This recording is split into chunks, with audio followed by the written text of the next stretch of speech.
You can't be serious. Why not enter the contest? Well, duh, it's for girls? Doesn't say that anywhere. Says you have to be 15 or older, that's it. Come on. I know you like Kathy Mason, and that the contest winner gets a meeting with her, as well as a trip to Hollywood for the winner, their parents, and a friend. But it also includes a new wardrobe, as well as a makeover. You know, like makeup and stuff? He just grinned at me. He was Gavin Martin, my best friend, and this is our story. I am Noah Alexander, and we were both 16 years old. And besides which, wouldn't you need your parents' permission? I have already talked to them, dude. You always did plan ahead. He smiled at me, and I had to shake my head. In the 8 years I have known him, he has always been a bit off. But since by then I was already at the bottom of the social pile, he and I became friends, and honestly, I have not regretted it. But this idea, entering a contest mostly directed at girls, it seemed to hold a strange fascination with him. I was not sure just what to make of it. Alright, dude. It's not like your chances are good anyway. Maybe, but since the contest is doing one of her songs, and since I know all the words to all her songs by heart, I've got as good a chance as anybody. Want me to help you do the video? Got it all figured out. Besides, I want to surprise you with the result. Well, have fun. I went back to my house and greeted my brother, Adam. Hey. Sup, bro? Just got in from being at Gavin's. Adam shook his head and said, I don't know why you hang out with that guy. Most of your school thinks he's gay, and therefore are wondering about you. Let 'em wonder. Fact is, when I didn't have a friend to my name, he reached out to me, and has done it every time I have needed since. Whatever he is or will be, I owe him. Okay, bro. I will do my best to keep the creeps off your back. Appreciate it. The next couple of days were pretty typical for us, except whenever I tried to ask Gavin about the contest. He would just smile and change the subject. Then, things got weird at school. I was used to being shunned for being with him, but now the whispers and stares seemed much worse than usual. When I got home that afternoon, my brother came in and said, You got to see what is online. Someone forwarded this to me, and it is making the rounds at your school. I went to the computer, and soon I saw. He really had gone all out. He looked just like the singer. And that wasn't the only thing. He had taken one of her songs, a happy little piece about experimenting with another girl, and turned it into a lament, a wish, a need. To be a girl. I found myself moved to tears watching. I thought to myself, if he wasn't just acting, if this video represented his true self, God, why didn't he ever tell me? I turned off the computer and called his house. His sister Terry answered and said, Gavin told me to expect your call. He asked me to tell you to come over if you really want to talk. That was an easy call. I went. When I got to his house, his mom ushered me in and called up to his room, Sweetheart, your friend Noah is here. You ready to see him? Send him up, I heard coming from upstairs. Before I could go, Gavin's mom stopped me and said, I take it you saw the video. I did. It was moving. She looked at me and said, That's the response my child was hoping for. I hope your friendship survives this. Mrs. Martin, I don't exactly know what to make of it. But I don't plan on going anywhere. I think my child will be happy to hear that right now. I went upstairs and knocked on Gavin's door. It's Noah, Gavin. Come in. I have been making some changes, though. I went in, and for a second, I thought I was in the wrong room. He didn't look like Gavin at all. He was a girl. It wasn't the clothes, it was just everything about her. I sat down on her bed and said, Oh, I guessed from the video, but wow. I'm sorry you had to find out like this. I just couldn't think of how to tell you. You were not acting in that video, Were you? You want to be a girl for real? Close, Noah. I think I already am one. I just want to be able to not have to hide that anymore. I looked at her. I think I see that. In the video, you looked relaxed, happier than I have ever seen you. I was, and I am. But one thing. We have been friends forever. How come you didn't tell me before this? I was scared, Noah. Of me? No, of me. For a long time, I was scared that I was crazy. I tried to hold it in, because I thought as long as I didn't say it out loud, it wasn't true. But it was killing me. Finally, I just had to come clean. I told my folks, and then tried to figure out how to tell you. When this contest came up, it seemed like it was the right time. I'm so sorry. I came close and opened up my arms. She hugged me, and I said, I'm so sorry you have had to deal with this on your own. If you let me, I want to help, okay? Thanks, she said, and then broke the hug. Anytime. How are you folks doing with it? It was pretty shaky at first. Mom is still struggling, I think. Dad is actually doing okay. What are you going to do about school? Try and hold on until spring break. If I don't win the contest, I will spend the time figuring out what the next step is. Well, I don't know how much of this I understand. But you have supported me and been my friend through a lot of crap. I will be here for you. I was hoping that would be how you felt. One more question. What? What the heck do I call you? I mean, Gavin is no name for a girl. I have been thinking of Gabrielle. Cool. Nice to finally meet you, Gabby. She smiled, and it lit up the room. We chatted for a while, and then I looked at my watch and said, I better go. Mom will be wondering what I am up to. You could tell her you're in a girl's bedroom. I don't think she would be happy to hear that. But with your permission, I'll tell her about you being Gabby. I guess.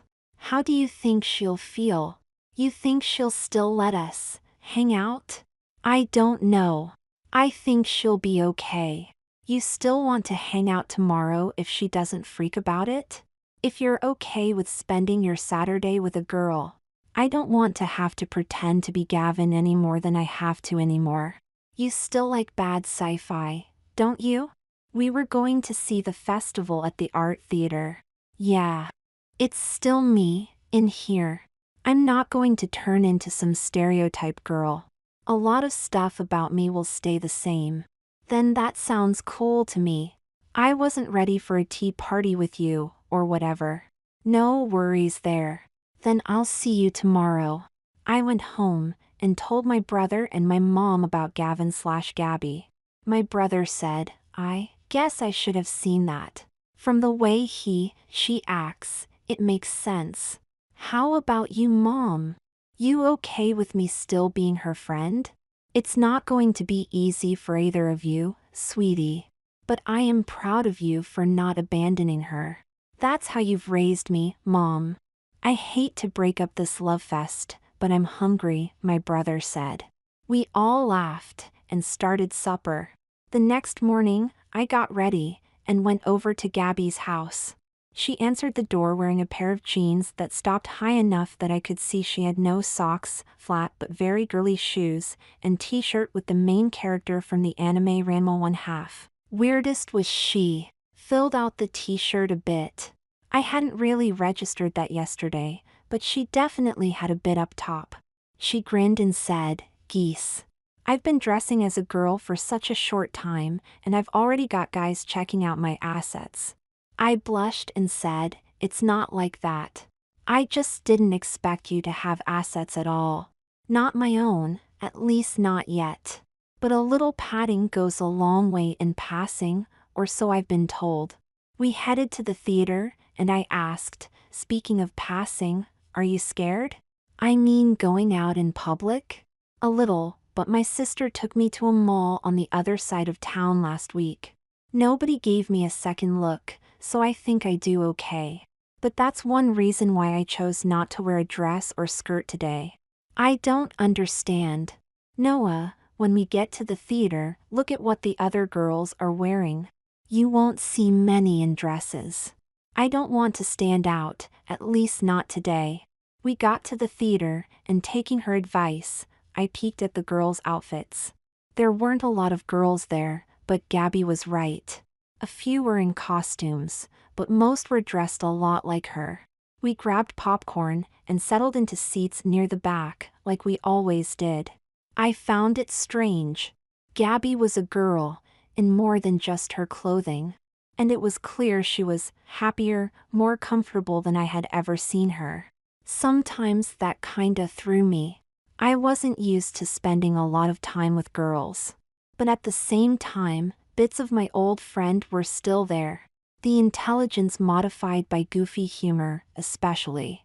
She must have noticed my occasional double takes, because she said, "You are having some trouble with this, aren't you?" "Sorry, Gabby. I guess it's going to take me some time to adjust. But I am not going anywhere. That I can promise. Thanks. Monday is not going to be fun. Why not go as Gabby? I mean, everyone has had to have seen the video by now." "No. We need to clear it with the school first. I will just have to be Gavin, and hold on." "Well, you won't be alone. Thanks again." We went back to watching the movies, doing our usual snickers at the crappy special effects until the festival was over, and then we went to Gabby's house. I said goodnight, and she looked funny. "You okay?" I asked. "Yeah, thanks for letting today be so normal." "Normal? I wouldn't know normal if it ran me over, Gabby." "Yeah, but it felt the same as the last time we did that, and I needed that." She fidgeted, then started moving close to me, and then suddenly stopped, and turned and went inside. Now what the heck was that about? I thought to myself and then went home. Sunday morning, as I got ready for church, my mom called me down. I came down the stairs to see Gabby's sister and Gabby herself, wearing a rather pretty pale blue dress. "Hey, Gabby, I didn't expect to see you today. I wanted to have one day of looking pretty, before I had to go back to being Gavin again." "You look lovely, dear," my mom said. "Don't you agree, Noah?" I looked at her, and saw something in her eyes that made me want to make her happy, so I said, "You look very pretty, Gabby." She beamed so brightly, I could hardly look at her. Church was fine, and if anybody thought there was anything unusual about Gabby, they didn't show it. Once again, I felt weird being around her. She was girly, there wasn't any doubt about it. But the little bits of Gavin that peeked out threw me. "You're really happier now, aren't you?" I asked her after the service. "I am, Noah. To be honest, to not have to hide. It's such a relief." "Then I am happy for you. Thanks, Noah. Your support makes this much easier. You're still my best friend, Gabby."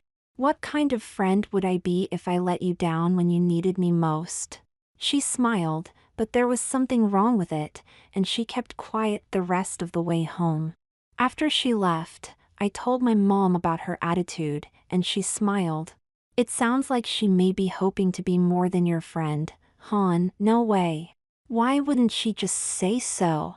Maybe she isn't sure herself, or maybe because she is scared of losing your friendship if you don't feel the same." I shook my head. I got to think about this, Mom. I don't want to hurt her, but I don't know if I can be anything but her friend. Take some time, hon. Both of you are having to make some adjustments in terms of how you relate to each other. But try and not take too long, or it might ruin what you do have. I went to bed that night with my head spinning. Monday morning, I went to school, half expecting to see Gabby. Instead, she was back to being Gavin again.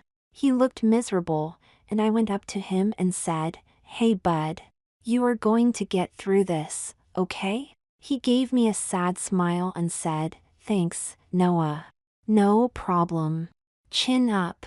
We went inside, and as I suspected, we were even more outcasts than usual.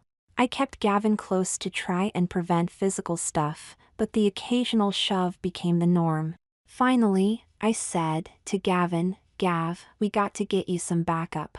You are going to get seriously hurt. He shrugged. Like who?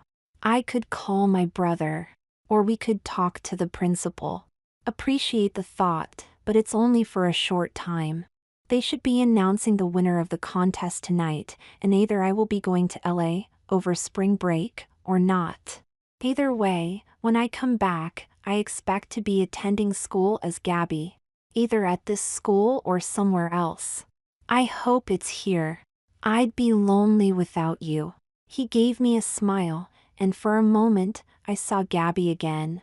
The rest of the day, moments like that would keep happening. 1 minute, he was all Gavin, except even more depressed than usual.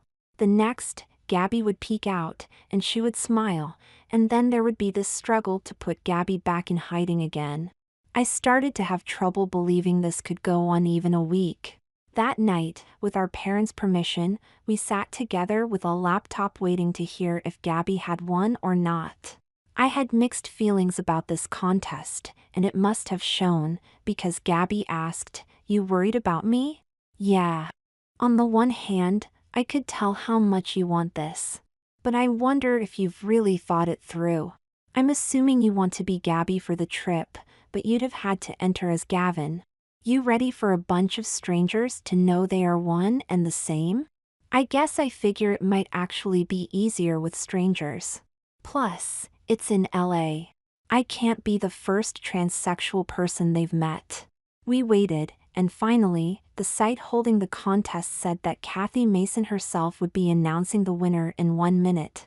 We both fidgeted, and then the screen changed, and Kathy Mason was in front of a microphone. She opened up an envelope and announced, "Gavin Martin." Gabby squealed. I pointed at the screen, and it replayed the video Gabby had entered, while Kathy said how much she admired the bravery it must have taken to enter it. Gabby hugged me so hard I thought she might bruise something. Finally, I got her to let go, and I left to go home. Once I did, I told my family about what happened, and I told my mom about being worried about Gabby. Well, hon, if you are that worried, why don't you ask to go with her? Didn't you say that the contest allows the winner to bring a friend? She asked. I figured she would take her sister. So they can do girl stuff together. That may be the case, Noah. But you could ask.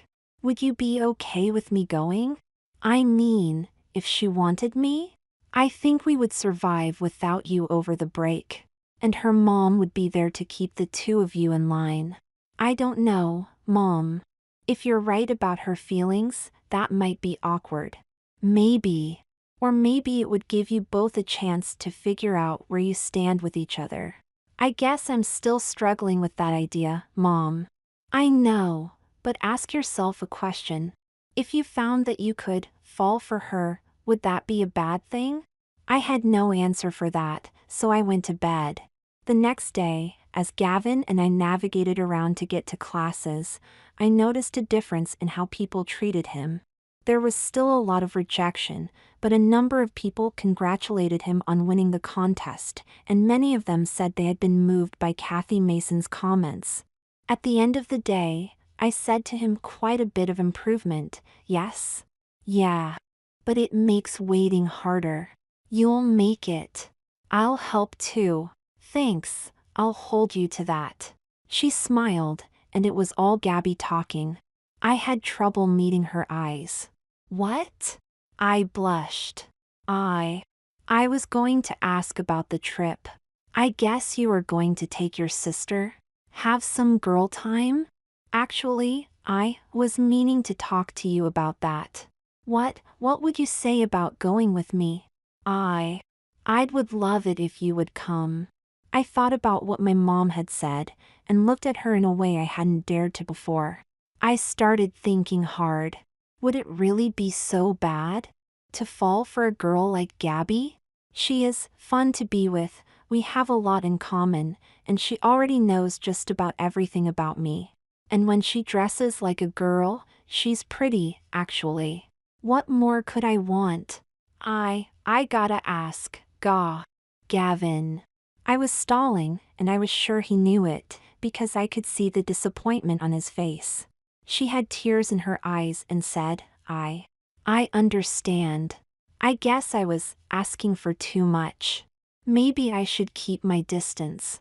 Maybe you'd rather not be around a freak. She started to leave, and I shouted, wait. She ignored me and ran off. Crap, I muttered to myself and went home. By supper time, I couldn't hide my misery and told my mom. By this point, I was in tears, and she held me for a bit until I breathed again. I messed up, Mom. What the heck do I do? Your only hope is to tell her that it will work out exactly the way it's supposed to. I tried to phone her, but she wouldn't take my calls. Finally, I had no choice but to go to bed. Wednesday morning rolled around, and I went to school, and got more depressed as the day went on.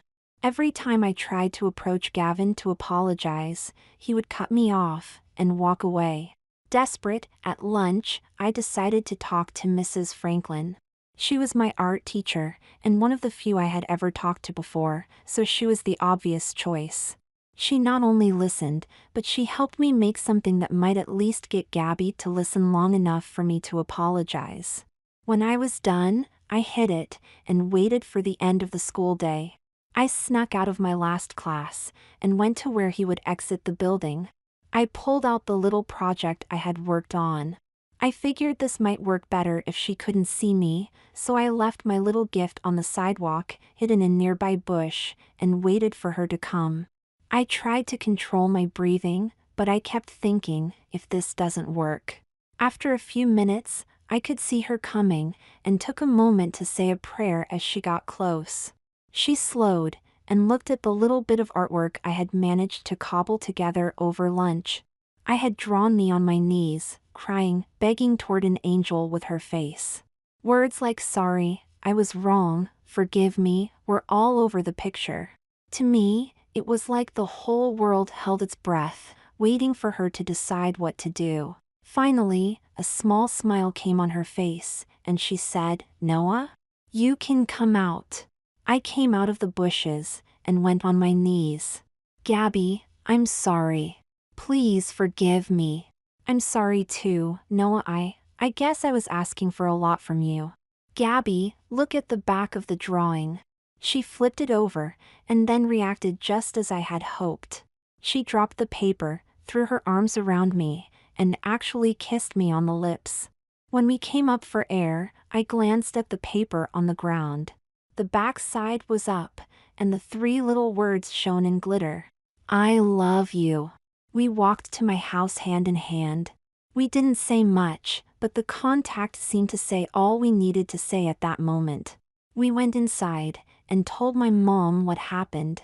My brother came in the room in time to hear Gabby tell my mom about the card, and he grinned. Pretty mushy, Noah, Adam said. It worked. I got my girl, I said, grinning back. Gabby slipped her arm around me and said, and I got my guy. I couldn't help myself. I gave her a kiss right then. My mom cleared her throat and said, as sweet as a first romance is, I have to call an end to this for now. Gabby, you have to go home, if I don't miss my gas. You're right. She looked at me and said, I'll see you tomorrow, okay? Okay, Gabby. One thing though. How do you want to play it at school? You gonna be okay being my girlfriend? If you are okay being my boyfriend. It's not like we can be any more outsiders than we are now. I was kinda hoping you'd say that, I said, and gave her another kiss. Bye, she said and left. Adam asked, you sure you're gonna be okay with doing PDA with her in public, dude? Bro, when I thought I had lost her, my world turned to ash, so I'm not losing her again. And anybody who can't see she is a girl needs to get their eyes checked. Besides, she's right. We were never gonna be in the popular crowd anyway. The next morning, she met me at the door to school, and she said, I'd understand if you, well, you know, have trouble being with me while I'm still dressed as a boy, Noah. I looked her in her beautiful eyes and said, Gabby, I'm the luckiest boy in the school to have you, and I don't care who knows it. In fact, I paused and raised my voice, attracting the attention of people around us, and said, you are the most wonderful person in the world. I love you, and kissed her. After our kiss, I peeked at the other students. Some grumbled, some shook their heads, one or two looked angry and repulsed. But a lot of people smiled, and a couple of people actually applauded. She blushed, and we went into class. The rest of the day, whenever I could, I made a point of holding her hand, putting my arm around her, making contact any way I could. I had a few scary moments with some of the jocks, but it seemed like every time somebody would try to start trouble, another student would step in and defend us. After school, we decided to stop by her house first, and we shared the news with her mom. Her mom said, I'm not sure about all this. Gah, dear, please. This is happening so fast, I can't keep up. I'm sorry, Mom. Things seem to have got rolling faster than even I thought they could. I know, but I wanted to tell you. I have decided to not go with you to LA. How can I go without you, Mom? I still need a parent for the trip. I know. I have asked your father to go, and he agreed. I assume you still want Noah to come with you? Of course, Mom. How is that going to work? I looked into it, and they provide only one room with 2 beds. I'm not comfortable with you and Noah sharing a room. Mom, think about what you just said. If I was still pretending to be Gavin, would you have minded? Gabby's mom looked shocked, and silence reigned for a while. Finally, I said, I need to go home. See you at school tomorrow, Gabby. I gave her a hug, and she kissed me on the cheek. Her mom almost choked, so I broke off and left.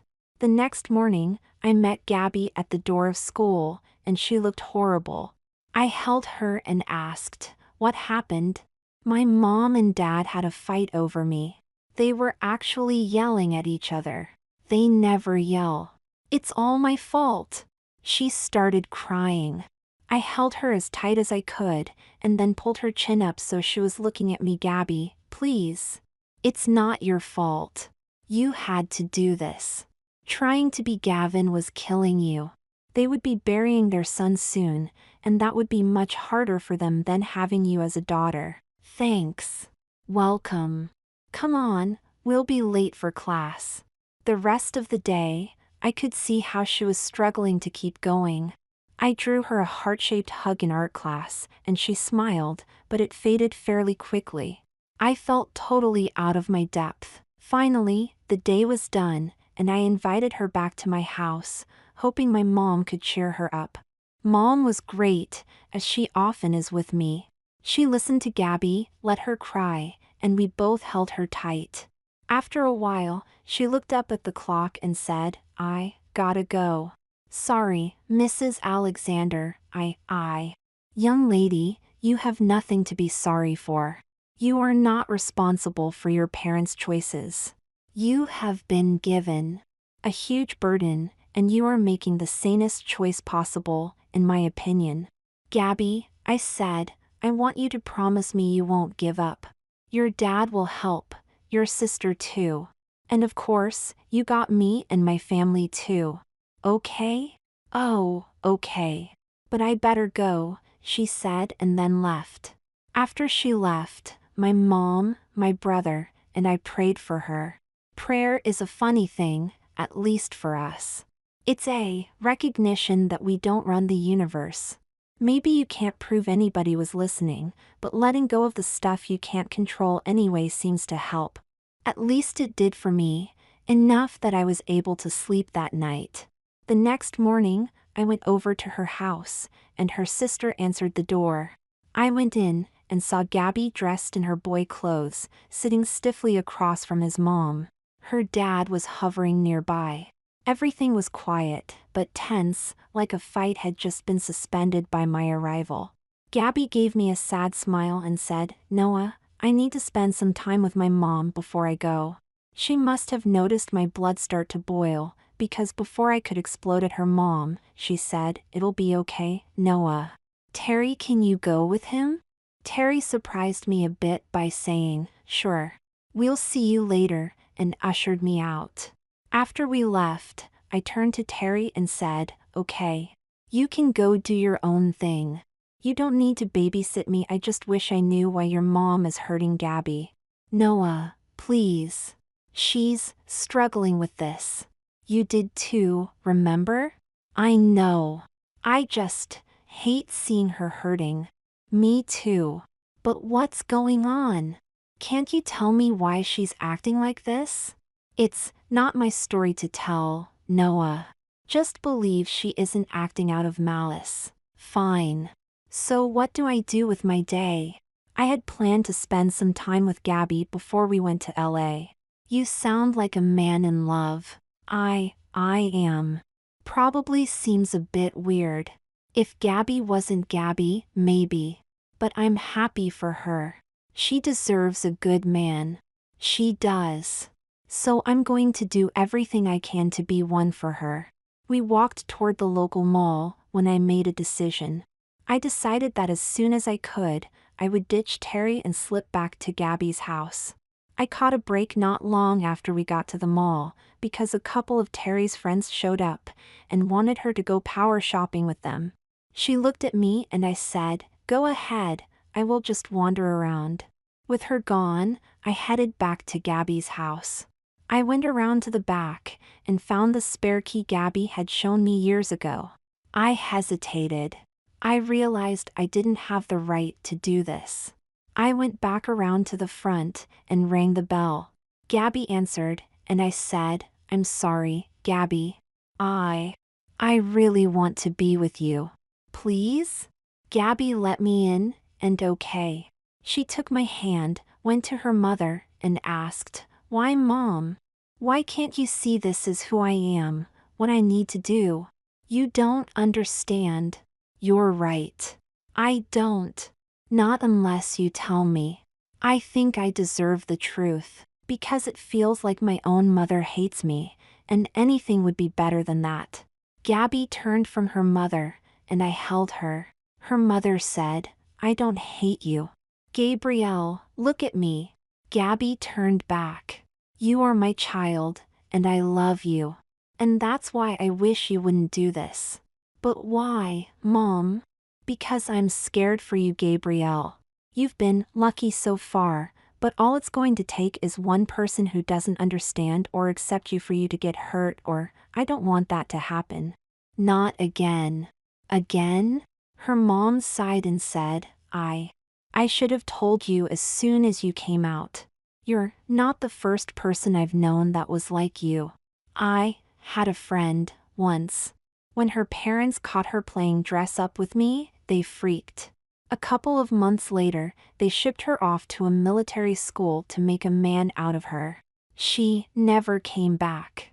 Gabby left my arms and ran to her mom and held her. "Mom," she said, "things are better now. People actually congratulated me on my bravery at school. And Noah, he kissed me, Mom, right in front of everybody, and you know what happened?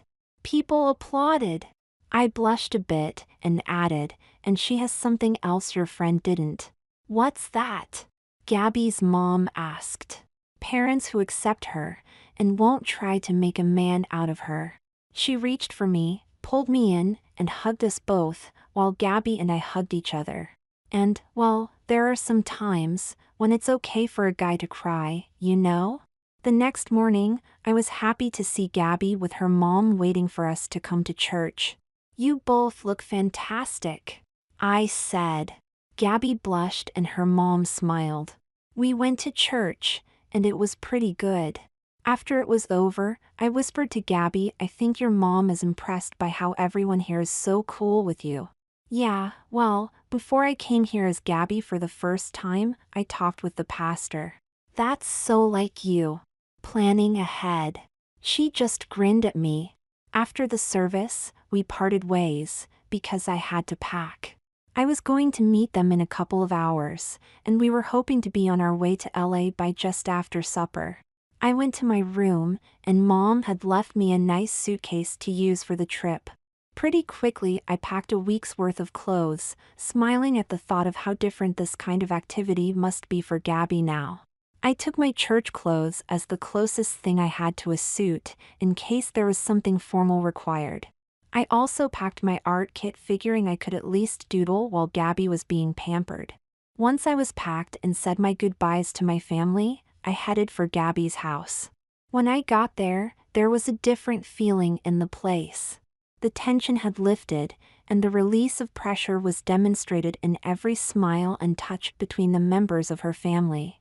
We piled into her dad's car and took off, her mom and dad in the front, me, Gabby, and her sister in the back. Good thing you guys got a big van, huh, Gabby? I said. Good thing for you, Noah. Otherwise, you would be on the roof. As long as I get to ride inside the plane, I said. We went to a restaurant to get a bite while Gabby's dad went to pick up the tickets. When he came back, I caught him giving Gabby a wink and wondered what was up. Well, he said, I guess it's time to get going. I'm sorry, Mark. I wish I could go too, Gabby's mom said. I was hoping you would say that. 'Cause I got you a ticket, he said. You did what? How? And what about the things I would need to pack? You are going, because our daughters need their mother for this trip. I'm not coming, so that's why you can go. And thanks to your 2 daughters, everything you need is in the suitcases. And what would you have done if I didn't want to go? She said. Tell you nothing of mine is packed. And convince you that you wouldn't want me running around LA in your skirts. I'm almost tempted to make you go, in that case. She smiled at him. Next time, dear, I would need to shave my legs first. He grinned. Fine, I surrender. I'll go, she said, and a lot of hugging and kissing followed. We went into the line to get on the plane, and I noticed they had brought in people to do pat-downs on passengers. I looked at Gabby and whispered, What are you going to do, Gabby? They pat you down. They may find you're smuggling something you'd rather them not know about. Already on it, Noah, she said, and whispered something in her mother's ear. When it was her turn, her mom whispered something to the woman who came forward to pat her down, and they stepped behind a screen. A few moments later, they came out and were waved through, and it was my turn. I didn't enjoy being touched, but got through it and joined them at the entrance to the plane. What did you tell her? I asked Gabby. The truth, of course. A bit risky, I said. Maybe, but less risky than letting her find out the truth the hard way, she said. I had no reply to that, so I just took her hand and went into the plane. After we boarded, I told Gabby that I was a little anxious about flying, and she held my hand. I wasn't that anxious, but having an excuse to hold her hand didn't hurt at all. When we got to LA, we were met by a representative of the record company, and were whisked away by limo to a nearby hotel. We were told to check in, and we would be picked up in the morning. That's when I noticed we only had the one room. Gabby, what are we going to do? I'm not sure your mom will like the idea of us sharing bed space now. You're right, I'm not going to let you 2 share a bed, her mom said. But then, what do we do, Mom? Noah can't sleep in the hall. Don't worry, hon, her mom said. There are 2 beds in these rooms. We went up to the room, opened the door, and sure enough, there were 2 beds. But it's simple. Gabby and I will take one bed, and you can have the other. We'll make it work. Thanks, Mom, Gabby said. Welcome. It was a little awkward, but we did make it work. I sleep in a t-shirt and shorts, so I had no worries there, and it turned out that Gabby and her mom actually had matching PJs. I took a double take, and Gabby giggled. Cute, I said. So are you, when you have your mouth hanging open. But no drooling at my mom. You are the only girl I'll drool at, Gabby. You say the sweetest things. Mom, I think I'll keep him. Go to sleep before I sweat you both, her mom said. Yes, ma'am, I said, and slid under the covers of my bed. As I lay in the bed, I realized how much I had changed in my view of Gabby. Even in pajamas, even knowing she still had male parts inside them, I couldn't even think of her as anything other than all girl. And I was utterly in love with her. Finally, I fell asleep. The next morning, I got dressed and packed my art stuff in a backpack.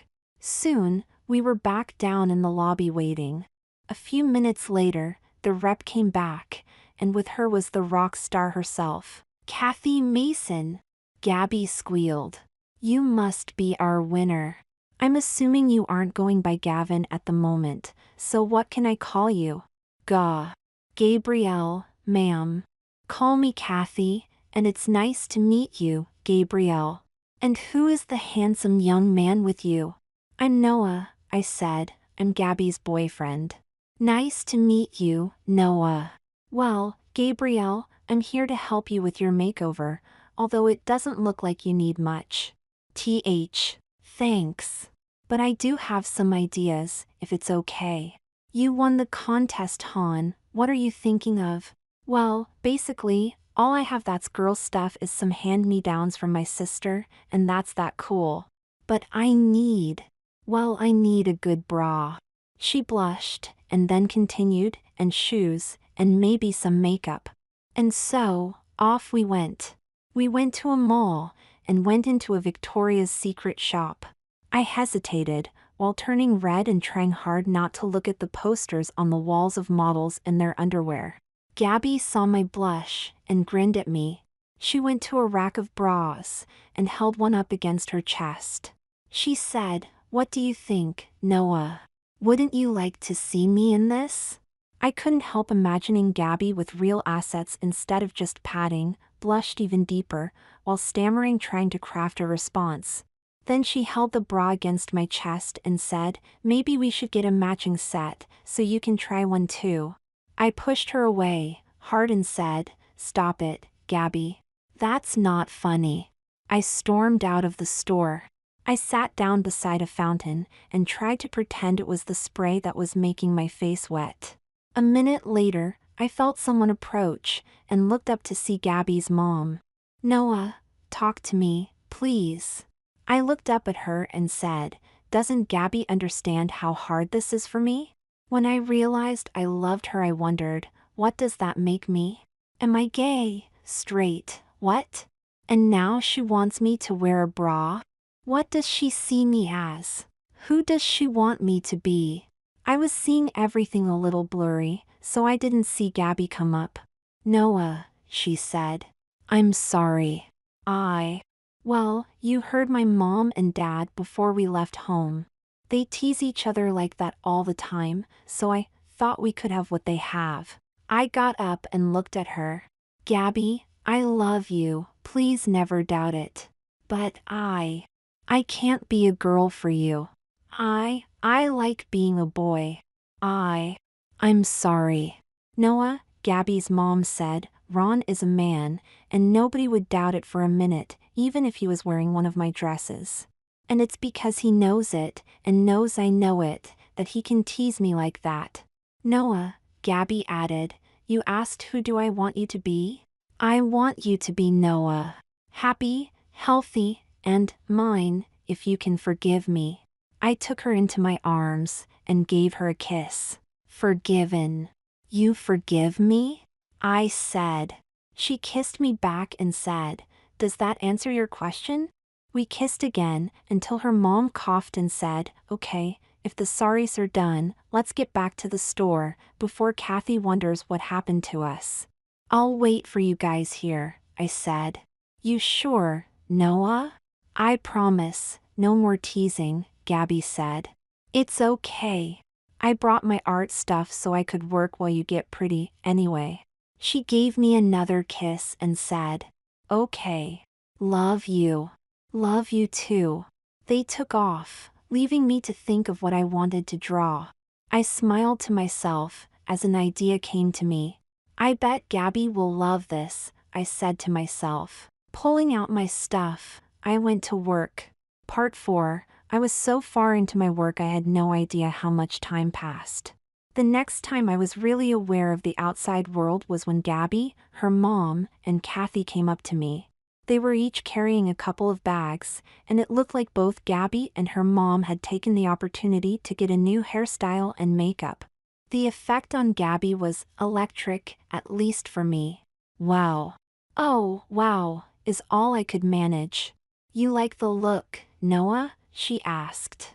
Wow. You said that. Can I assume that's a yes? Yes. Good. She looked at my work and asked, is it finished, Noah? Can we look? Just putting on my second signature. Second signature, Noah? Kathy asked. I always put on 2. One is hidden in the work, the other is in the traditional place. It's a fun exercise to try and find the first one, Gabby said. I finished my signature and turned the paper around so they could see it. Wow, Gabby said. Can I assume that means you like it? Darn right you can, Gabby said.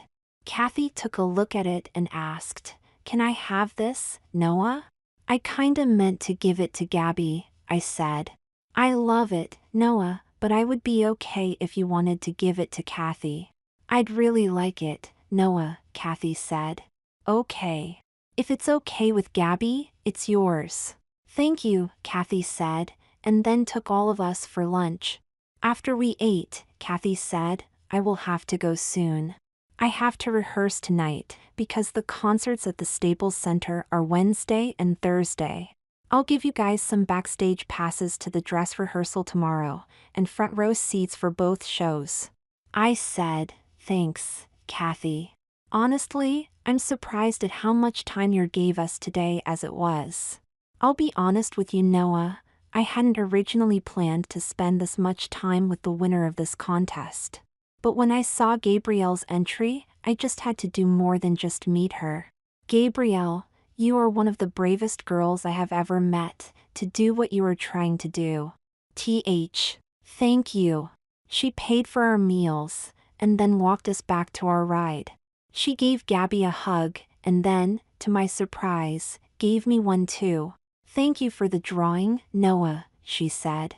You're welcome, I managed. He's very talented, as you can see, Gabby said. Yes, I see that. So are you, Gabby. It's been an honor to meet you both. We both blushed. She started to walk away, and then turned and said, you two make a cute couple, by the way. See you both at the rehearsal tomorrow. She turned away, started walking, and soon was out of sight. I looked at Gabby's mom and asked, what do we do now? Well, we should drop off this stuff at the hotel, and then maybe we could do some sightseeing. Might not get another chance to see LA. Sounds good to me, Mom. We went back to the hotel, and dropped everything off in our room. Going back to the lobby, we picked up a map of the sites, and tried to figure out what we could squeeze in. The rest of the day, we had a blast. Being geeks, we made sure a visit to the tar pits and the Natural History Museum were on our list of things to see. We also did a lot of the places more common for tourism, including the Walk of Fame and a visit to the Warner Brothers studio. At that stop I said to Gabby, I hoped we might be able to see a comic book movie being made. No such luck, Noah. But I'm having a pretty good day anyway, as long as you're with me. I feel the same about you, Gabby, I said, and gave her a kiss. Finally, we went back to the hotel and crashed. The next morning, we got up early, and after we got dressed and had a quick breakfast, I asked Gabby's mom, what time do we have to be at the rehearsal? It's not until 8 tonight, so we have the day to ourselves. Any suggestions as to what we should do? Mom, could we go to Disneyland? Sweetie, that's in Anaheim. Oh, but we could make Universal Studios if we hurry. Sounds good to me, Mom. I always wanted to meet Bruce. Bruce? The mechanical shark. From the movie Jaws. Fine. We will meet Bruce. So off we went. We were lucky in terms of traffic and made good time. When we got there, Gabby's mom said, "We probably won't have time to see everything, so pick and choose your priorities now, okay?" Okay. The day was great. Bruce was as scary as Gabby and I hoped, and I discovered the reason why guys ask girls to scary movies. It gives the girl an excuse to hold the guy tight. Finally, we had to go if we wanted to make it back in time, so we left the park. The road was crowded, but we moved quickly enough and got back to the Staples Center with time to spare for the rehearsal. Kathy came over and said, "Hi Noah, Gabby, Mrs. Martin. I can't talk long, but my assistant will show you around." "Thank you," Gabby and I said together. She smiled at us and said, "Mrs. Martin, I said it yesterday. These two make a very cute couple, don't you think?" They do. I'm glad Gabby is happy, that's what matters. I am, Mom. I'll talk to you guys later. My assistant Alice will take care of you while I rehearse. For the next little while, I think Gabby was in heaven. She was introduced to all the people who make a performance possible, and was able to ask them about lighting, sound, costumes, and just about everything else needed to run one. At the end, Alice was smiling and said, "Gabby, you should definitely make theater or music a career. Do you take drama at school?" Gabby said, "No. Drama would have been torture. To be that close to such beautiful clothes and not be able to wear them, I couldn't take that. But there are lots of plays where a boy plays a girl. You could have gone for that, surely?" Alice asked. I was scared. I was convinced they'd figure out the real reason, that I really was Gabby. In fact, last year, they were doing a production of Cinderella and offered me the part of one of the stepsisters, and I turned them down and it hurt so much. That's when I made the decision to come out. I couldn't take it anymore. I held her tight and said, "It's behind you now, Gabby. You're moving forward. Look how far you've come." I would have to agree, hon, Gabby's mom said. Gabby wiped her eyes, and we went back to where Kathy was finishing her rehearsal. "Did you guys have fun?" "Yes, thanks," Gabby said. Gabby could have a real future in show business, Kathy, her assistant Alice said. "That's wonderful. Do you plan to go to a performing arts school after you graduate?" I can't. I have to tap into most of what we've saved for college to take care of my situation. I'm sorry, Gabby. I wish we could do both, her mom said. Have faith, Gabby. You will find a way. You're a smart girl, Kathy said. Thank you, Gabby managed. Anyway, here are your backstage passes for the concerts. Do you want to go to both shows, or is there something you guys haven't had a chance to do yet you would like to? Gabby said, "We were hoping to go to Disneyland, but it's too far away if we have anything else to do that day. Tell you what. Come to tomorrow's show, and I will send tickets to Disneyland to your hotel for Thursday." We couldn't ask you to do that. You're not asking, I'm giving. See you tomorrow night. She gave Gabby a hug, and then we left. We went back to the hotel and got ready for bed. Soon I was asleep and dreaming. The next morning, Gabby asked, "What should we do today, Mom?" I thought we might take it easy until the concert. We've been spending pretty freely. I'm sorry, Mom. I should have been thinking of that. It's okay, hon, you guys deserve to take advantage of this opportunity. Thanks, Mom. Welcome. Let's go eat some breakfast. We had a fairly quiet day. Gabby watched TV, her mom read, and I worked on some drawings. Even dressed casually and not wearing makeup, Gabby looked good. Especially when she would catch me looking at her, and she'd smile.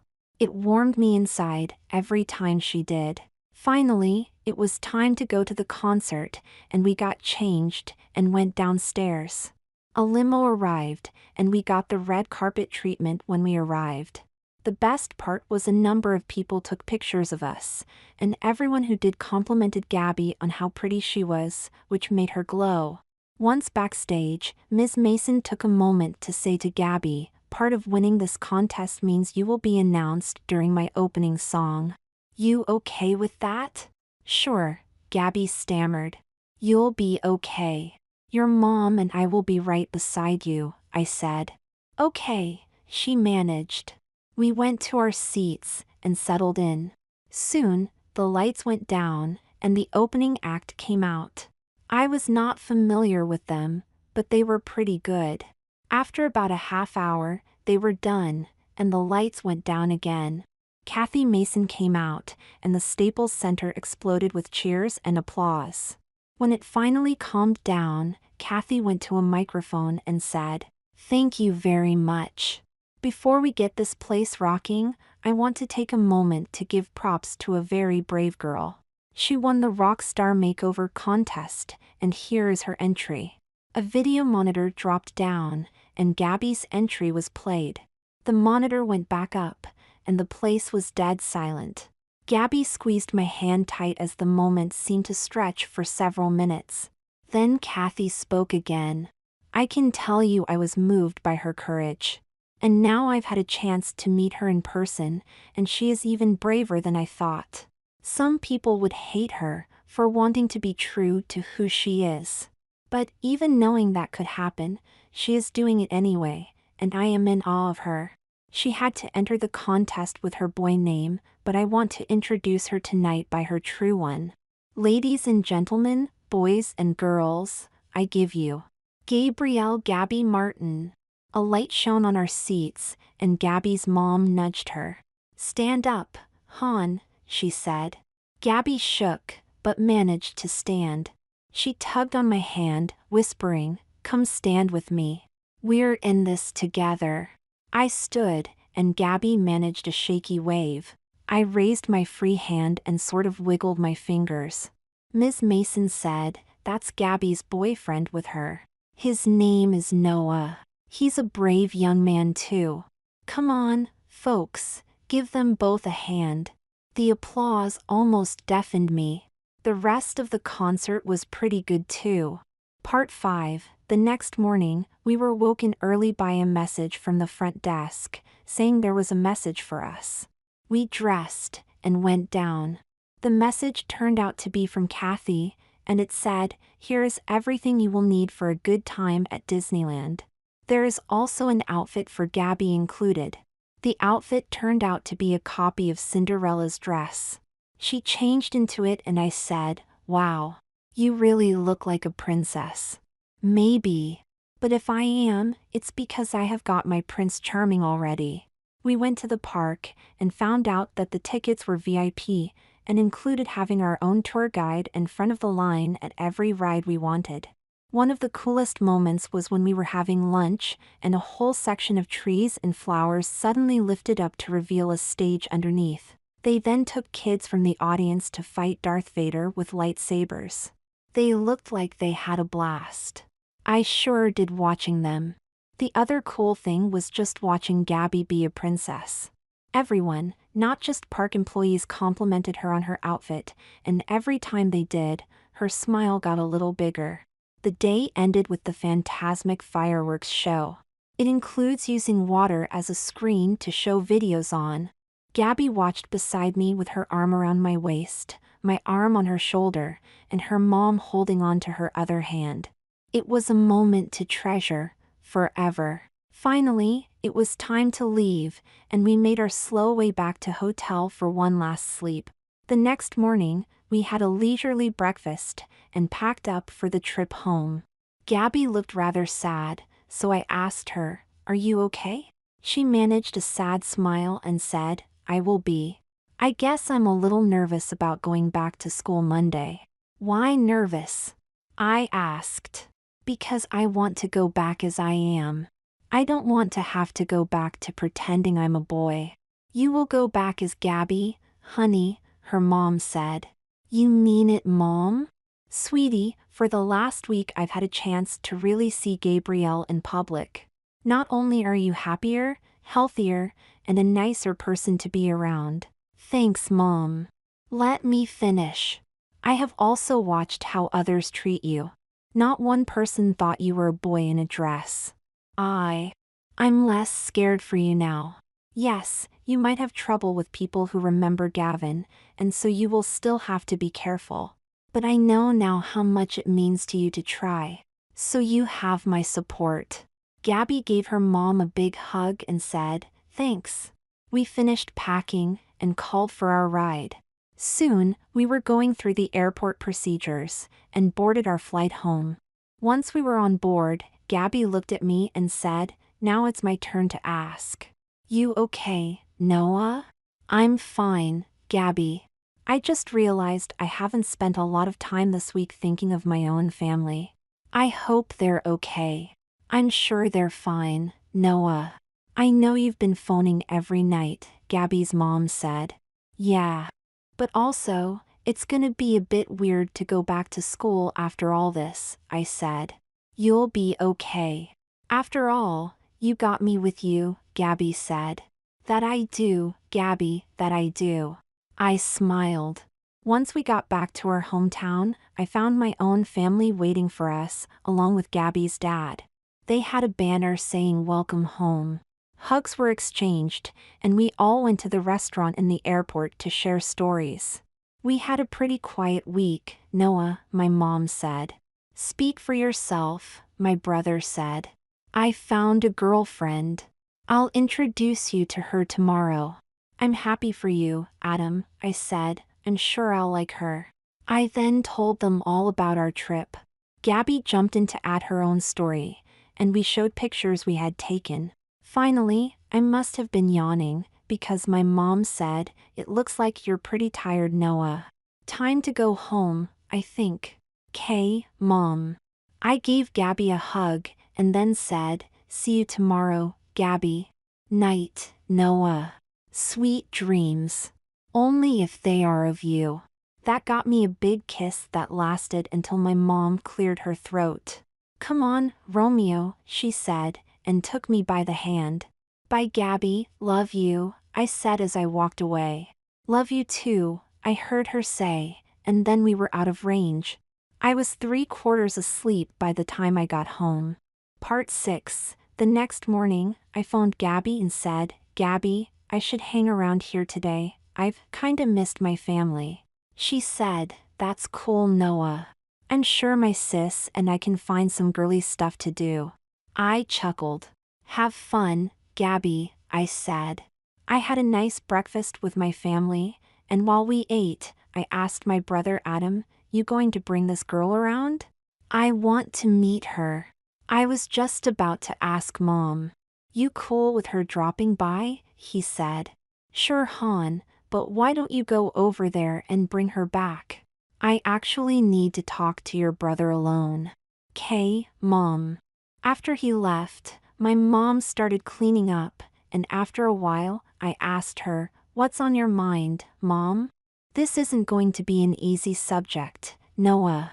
But how far have you and Gabby gone? I turned red and said, Mom. Gabby's mom was with us the whole time. Okay, dear. But you do realize, if you stay together you'll want to get a little closer, physically than you've been. Have you thought about that? I kinda like where we are right now, Mom.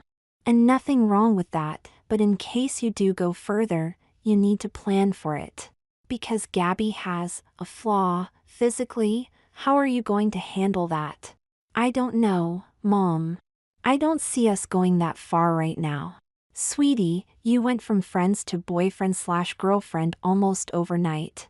I've seen the kisses you've given her. You are going pretty fast, if you think about it. Well, what do you suggest? I hope you two hold off the heavy stuff for a while yet. But if you feel like moving forward, have an honest conversation with her about any concerns you have. If I know Gabby, she has already some thoughts on the subject. I blushed again and said, not to change the topic, but have you met this new girl of Adam's? Not to change the topic, my behind. Don't avoid the issue. Talk with her. Okay. I will, I promise. Now, about Adam's girlfriend? Her name is Francine, and she seems nice. Good. Adam deserves it. I don't know why it's taken him this long. He got badly hurt in the last breakup, as you should recall. Yeah, I remember. Good. I know you will, but be nice to her, okay? You got it, Mom. I played video games until Adam came back with Francine. She was tall, with dark hair, and casually dressed. I stood up and put out my hand, but she turned quickly to Adam and said, "Let's go out, okay?" Adam and I looked at each other in confusion, but he recovered and said, "Sure, Francine, let's go." They left, and I went into the kitchen and told my mom what happened. Mom, that was totally weird. Wonder why she acted like that? Not sure, Noah.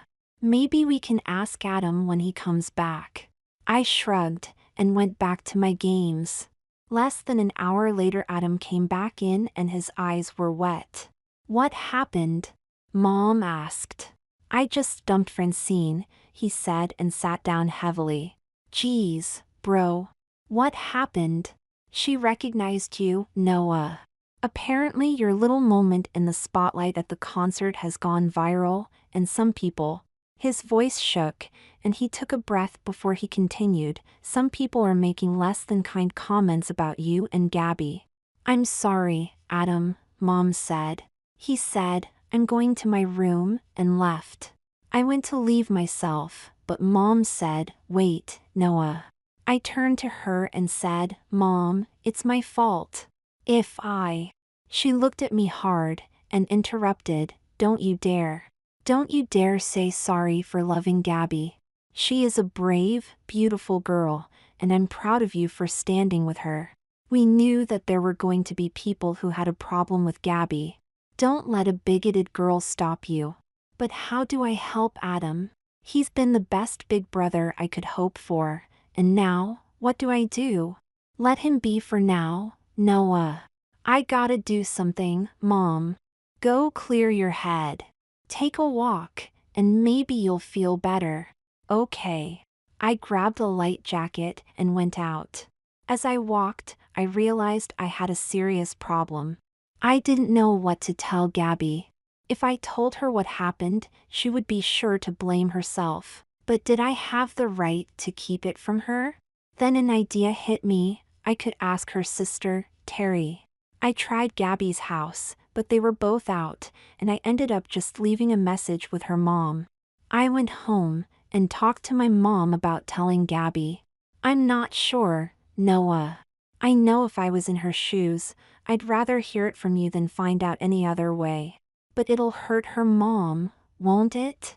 Not as much as thinking you hid the truth from her. I gotta think about this, Mom. Do. And pray, too. I wrestled with the question the rest of the day. Lunch was quiet, and none of us ate much. After lunch, Adam went back to his room.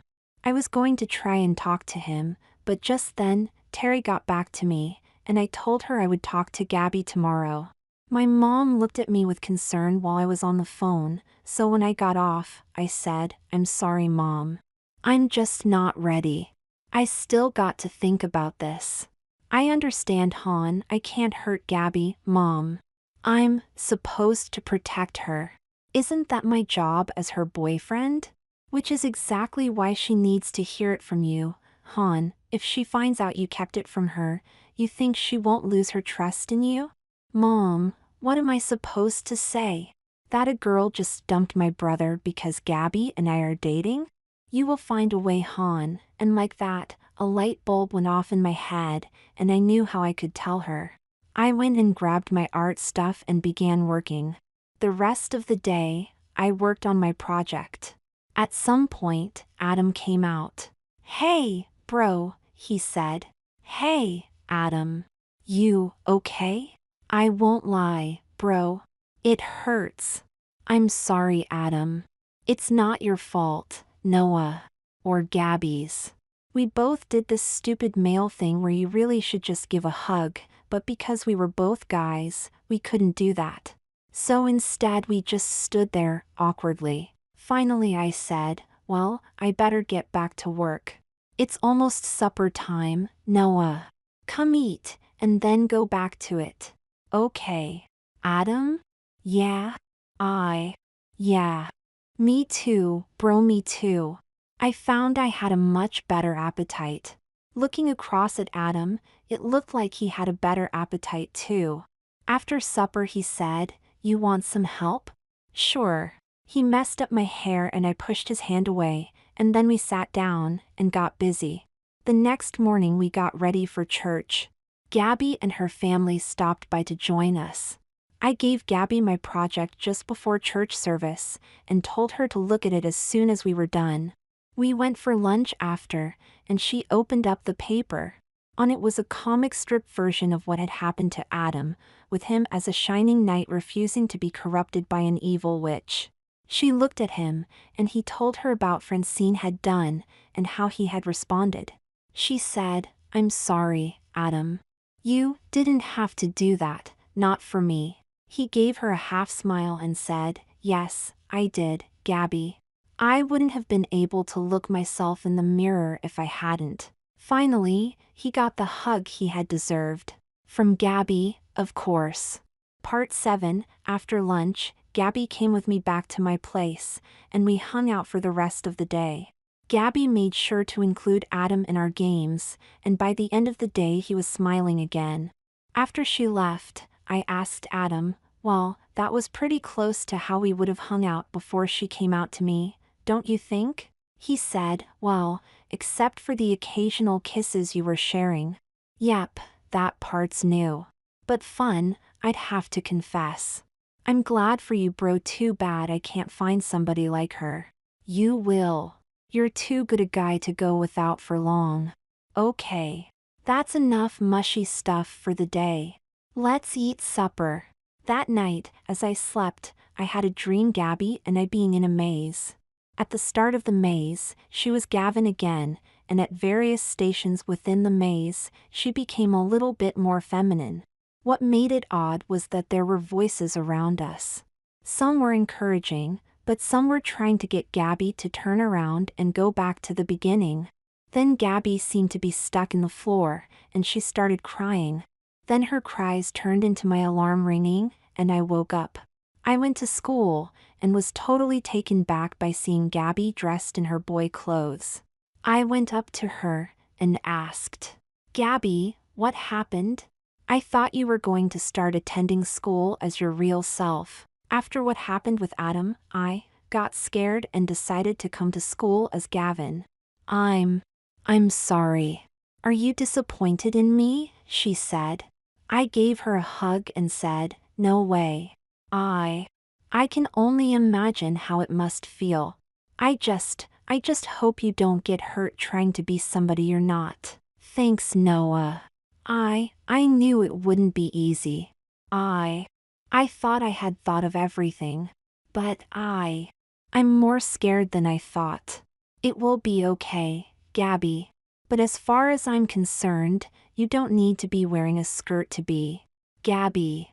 You're just in tomboy mode, and that's cool too. That got me a kiss. The rest of the day was hard, to put it mildly.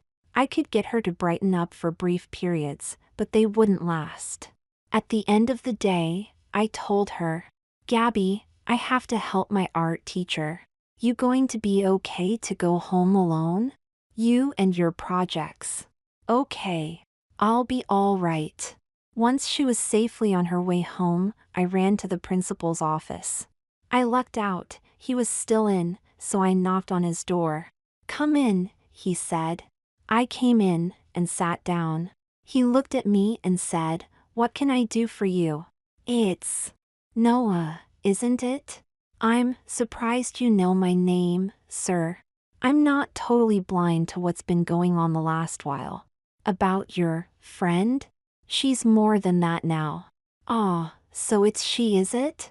Well, that explains a few things. It might not surprise you to know her mother booked an appointment to see me today, but cancelled. I think that's because Gabby made her. She found out my brother lost a girlfriend over her, and I think she's blaming herself? Yeah. Can you help her? Please? I'll do what I can. Thank you for coming and telling me. Thanks, I said, and left. I felt much better on the way home. I was almost to my door before I realized I had just blown it big time. I suddenly remembered what my mom had said about hiding the truth from Gabby. I realized that I had just done worse than that. I had lied to her.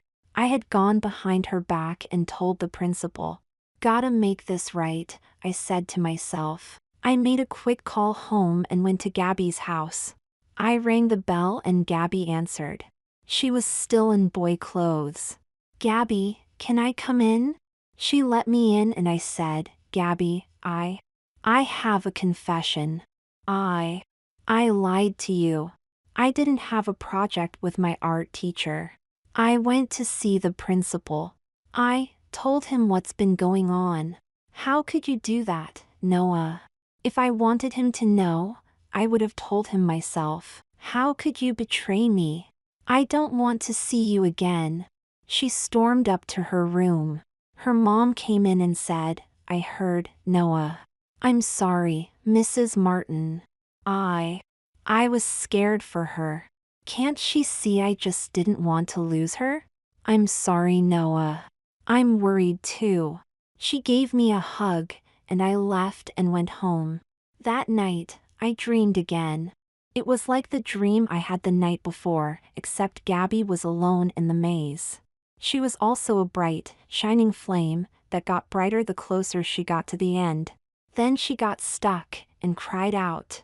I tried to reach for her, but it was like I was behind glass. I could see her, but I couldn't touch her. Then she got unstuck, but headed back to the beginning.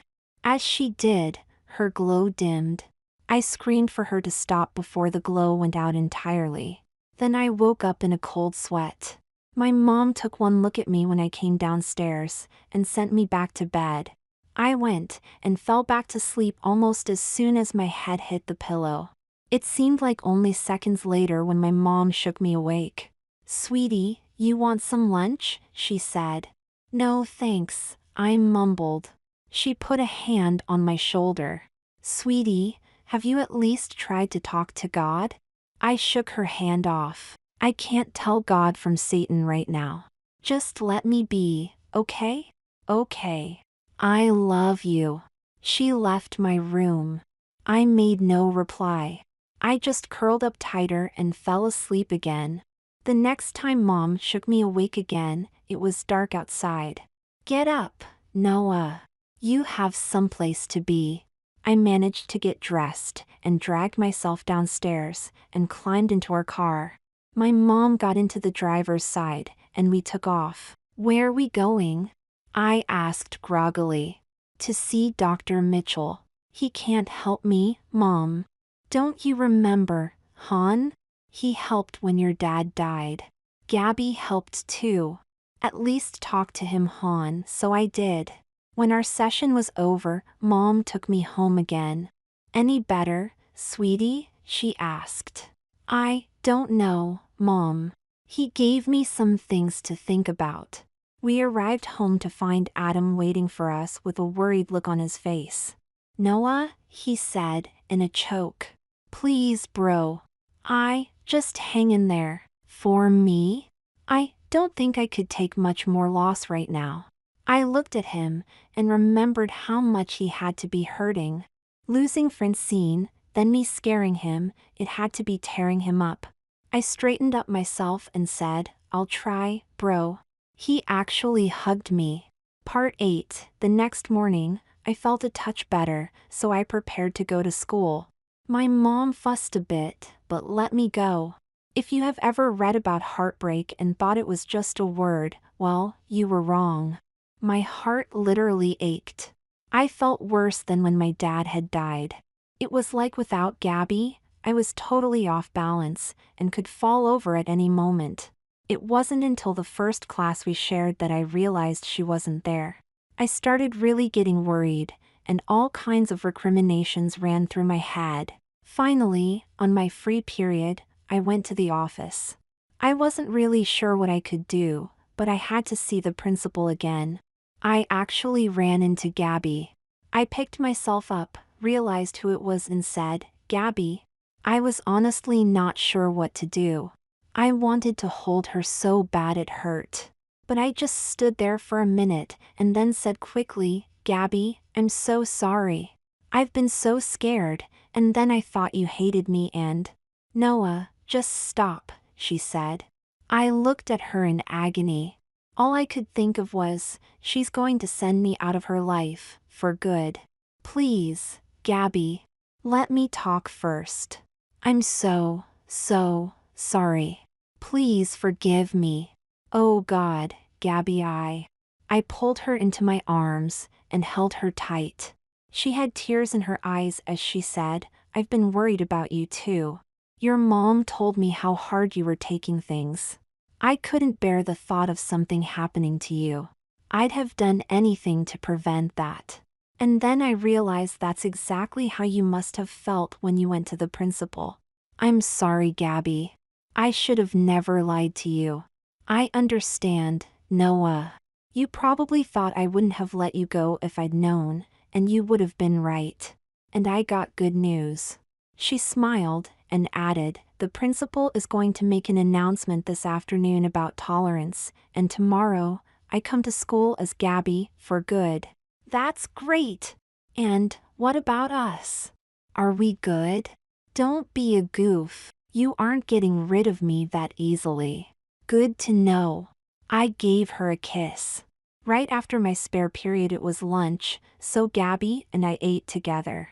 We talked about what the principal would say that afternoon. Finally, the bell rang, and we heard the announcement to go to the gym. We went, and the principal waved to us, directing us to sit in the front row. He said, "Good afternoon, students and staff. I will keep this short and to the point. In September, the school board passed a policy of tolerance towards students who are gay, lesbian, or transgendered. I didn't like that policy then, and I don't like it today." Gabby gasped. He continued, "I didn't like it because I don't believe it goes nearly far enough. We shouldn't just tolerate students who are different.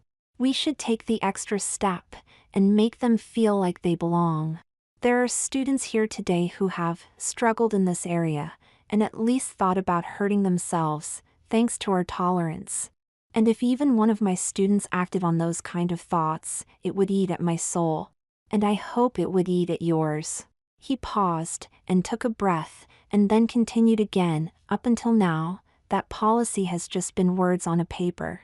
But that changes today, because one brave student has come forward to ask for permission to live as the gender she knows herself to be.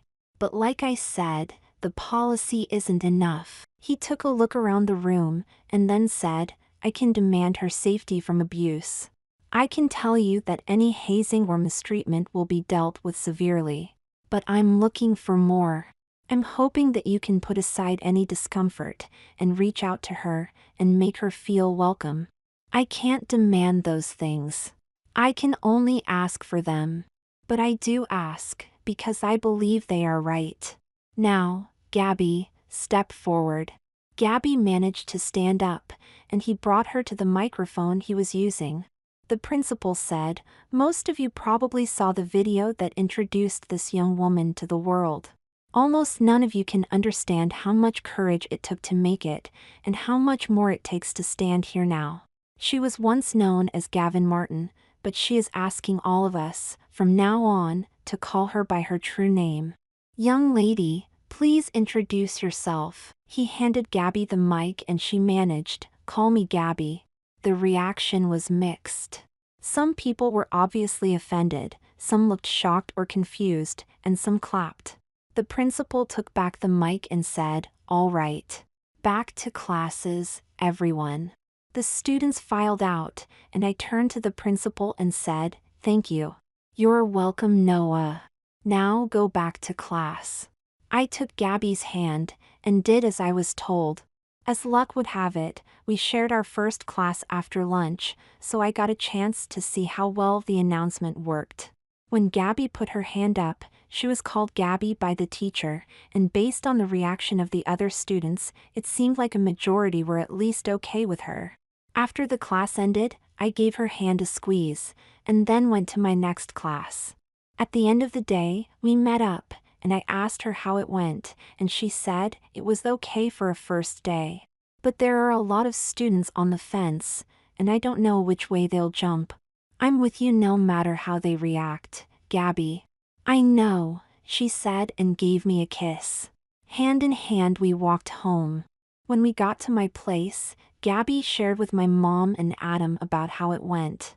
My mom gave her a hug, and Adam congratulated us. After a while, she said, I should go home. See you tomorrow? Couldn't keep me away, I said and gave her a kiss. The next morning, she showed up in a skirt, and her school time as Gabby really got underway. The rest of the week passed in a blur. She got more and more confident each day, and our relationship grew stronger and stronger. Then, Friday night, as we were in my house, my mom said, "Noah, I think you need to have that talk with Gabby soon." "Okay, Mom, I will." Saturday, I went over to her house, and was a little shocked to discover she was alone. "Where's your mom and sister, Gabby?" She reddened and said, "My mom thought we needed to talk about some stuff, and thought we might need some privacy." I blushed and said, I'm guessing she was thinking of the same thing my mom was. She thought we should talk about where our relationship is going, and when we might get more intimate. Gabby asked, "Can we talk about it? Right now?" I guess. I'm a little nervous, Gabby. I think I know why. But maybe you should tell me anyway. Gabby, I mean, what we do now is good. But when we are ready for more, I'm a little worried about wigging out. Because my body is more male than female. Yeah. Sorry, I said. Don't be. It'll be okay. I'm not without ideas. I'm assuming that means you already have a plan, I said. She gave me a grin and said, what would be the odds I hadn't? Care to share with the slow lane? I said, you're not slow. Slower than you. But really, what is your idea? I'm already on hormones, she said. I've been reading up on the transition thing. That means you will get more of a girl shape over time, right? Got it in one, yes. It's early yet, so you wouldn't notice unless you saw me naked. I think I'll leave that one alone. So what's the bottom line? I asked. She smiled at me and said, it kinda depends on you and how far we could go without you feeling uncomfortable. That's the thing, Gabby. I honestly don't know. I might be fine all the way through, right now. But I might freak out too. But I don't know any way to find out without trying, and if the wrong result happens. I don't want to hurt you. I know, Noah. But you should know I have the same fears you do. I don't understand. When I look at me, without all the makeup and the padding, I see a boy. And I know you're straight. I've tried to imagine you and me, and well, I keep seeing you hate me. I couldn't hate you, Han, I know. But I think the point is moot at the moment. Why? I asked. Because neither of us is ready. If you think about it, we haven't been dating all that long. I think we need to be together a bit longer, maybe do a bit more growing up first. I think you're right, Gabby. As long as you don't think I'm rejecting you. I could say the same, Noah. No way, Gabby. Now, what the heck are we doing with our day? Isn't there a Mystery Science Theater marathon on at the art theater? Now that's the geek I remember. Of course. Well, what are you waiting for, girl? Let's get going. It was just like old times for us. Only a lot better. Part 9, Monday. During lunch, Gabby had a pensive expression. What's up? I asked. This note got left in my locker this morning. She handed me the note, and I read it. I'm like you. What do you think it means? I asked. The only thing that makes sense is that they are transgendered, she said. I guess that would be cool. But who, and why send you the note? I don't know who, but obviously, someone who feels not ready to fully come out yet. What can we do? I asked. I can't see that we can do anything at the moment. Unless they give us some way to contact them, we're helpless to help them. That doesn't sit well with me, Gabby. I understand, Noah. But I can't see what else we can do, she said. Okay, I said, and we finished our lunch. The rest of the day, I had my radar up, trying to see who it might be, but had no luck. At the end of the day, I told Gabby what I had been doing, and she giggled at me.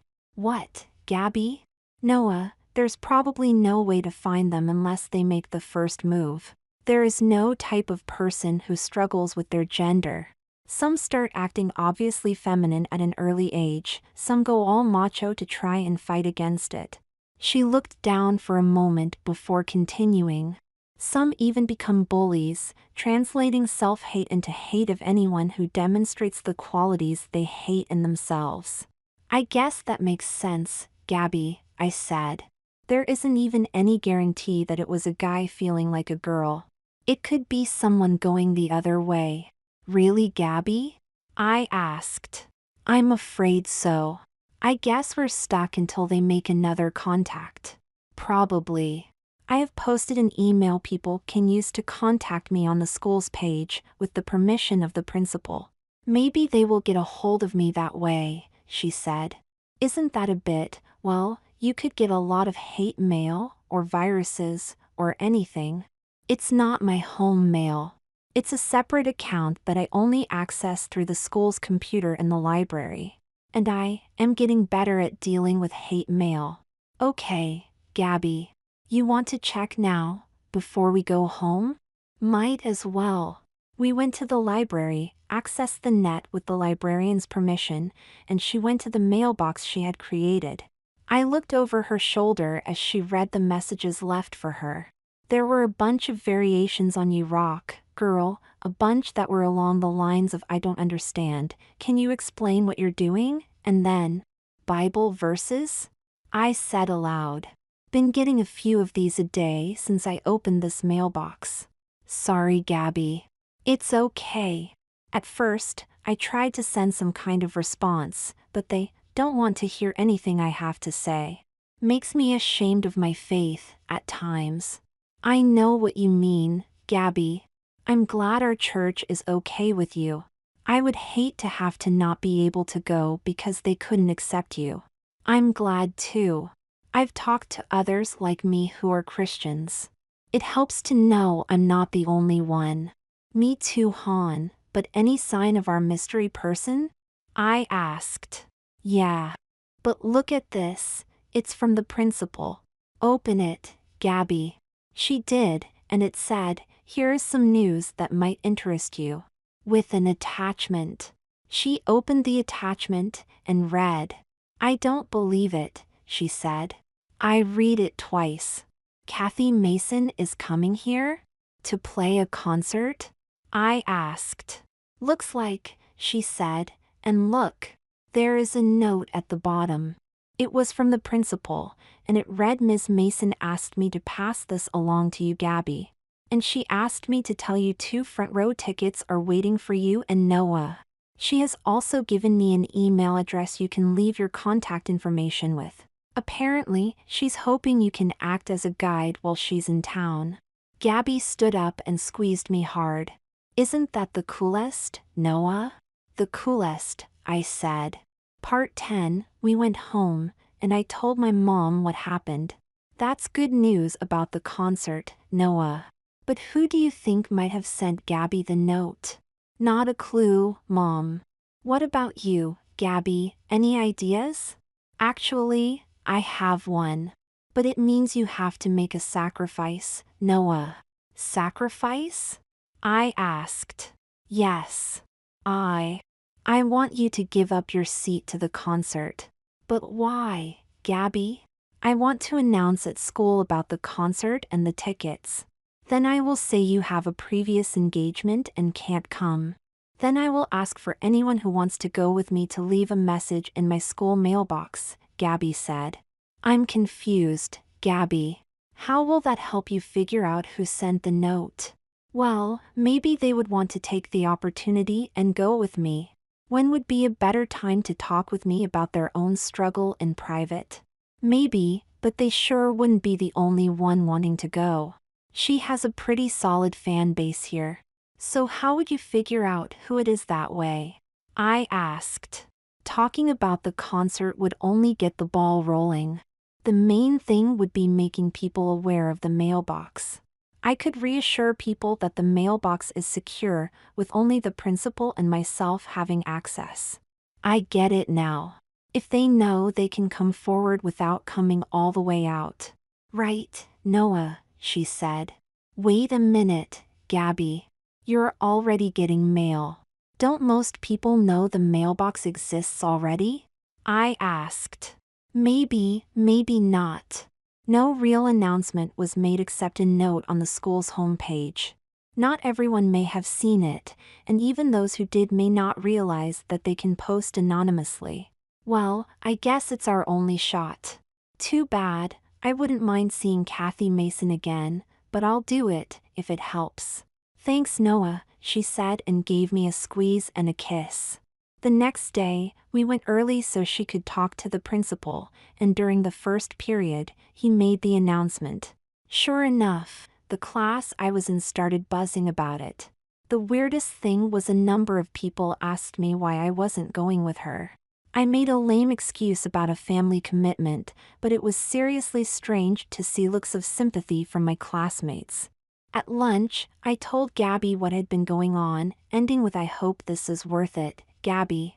I actually got the impression people think we're having couple trouble.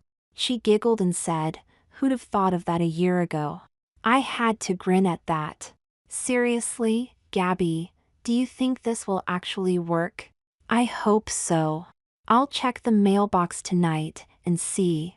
That night, I sat with Gabby, and we saw this message: Gabby, I'm envious of you. Like you, I'm a girl stuck in a boy's body. Unlike you, I don't think I'll be anything else. It comes down to a simple difference between us. You pass. You look like a regular girl, and I would never look like anything but a guy in a dress. I spend a lot of time on chat sites, because that's the only place where my appearance doesn't matter. Maybe we could chat there, if you want to. By the way, Noah is a cutie, especially when he blushes. At the bottom of the message was an Yahoo address with a signature at the bottom that said, "In the closet." Gabby actually had tears in her eyes. What can we do, Gabby? I'd like to give her my own Yahoo address. That way, we could talk in real time. Sounds good, Gabby. Give them mine as well. Gabby started to type and wrote, "Dear in the closet. I'm sorry you feel like you can't come out. Without seeing you, I can't tell if your opinion that you can't pass is true or if you're being too hard on yourself. But if it would help you at all, you can chat with me or Noah online anytime we are on. I'll give you both of our Yahoo addresses, but no flirting with my boyfriend, okay? Hugs from Gabby." At the bottom of her message, she put both of our addresses and hit send. I hope it helps her, Gabby. Me too, Noah, me too. The rest of the week things fell into a pattern. We withdrew my previous commitment and told people I was going to the concert. Every night Gabby would talk to in the closet, and sometimes I joined in. Funny thing was, chatting with her online, you could really see the girl in her. Somehow, her feminine nature shone through, even though all we could see of her was words on a computer screen. We started to feel like she was a friend, but she was reluctant to tell us who she was, so that contact was all we had. Finally, on Thursday at lunchtime, Gabby said to me, "I have an idea, Noah. What if we invited her to come over to your house, or mine this weekend?" "I'd be okay with it, Gabby. But would she go for it? I mean, she hasn't even told us her real name." "I'll try and make her understand she wouldn't have to come as a girl, if that was too hard. She could just pop by in boy mode, and we would make her feel welcome," she said. "Of course we would. I just hope she believes that." "I can only try," she said, and went to the library to use the computer. That night, just after supper, Gabby called and told me that in the closet had left a message saying she would think about it. I said, "Gabby, what if this some kind of game to get you to give your address? There are a lot easier ways to find out where I live, surely." "Just a sec, Gabby. I have an idea," I said. I put the phone down and told my mom about this girl and asked, what if they met here instead of Gabby's house? "I would have no problem with that, Noah. Except I'm going to be out for a good part of Saturday." "Mom, I'll watch over them," Adam volunteered. "Good enough for me," my mom said. I picked up the phone and told Gabby my idea. "Okay, Noah. I will give them your address, if that's what you want. I'll be happier knowing you're safe, Gabby. Thanks. Love you," she said and hung up. The next day, at lunch, Gabby said, "You look worried, Noah." "Just a touch, Gabby. I'm just hoping this turns out to be legit." She gave my hand a squeeze, and we continued lunch. That night, Gabby phoned me and said, "She's coming. She'll be there at noon tomorrow, okay, Gabby? Come over at 11, so we're ready when she comes." "Got it," she said and hung up.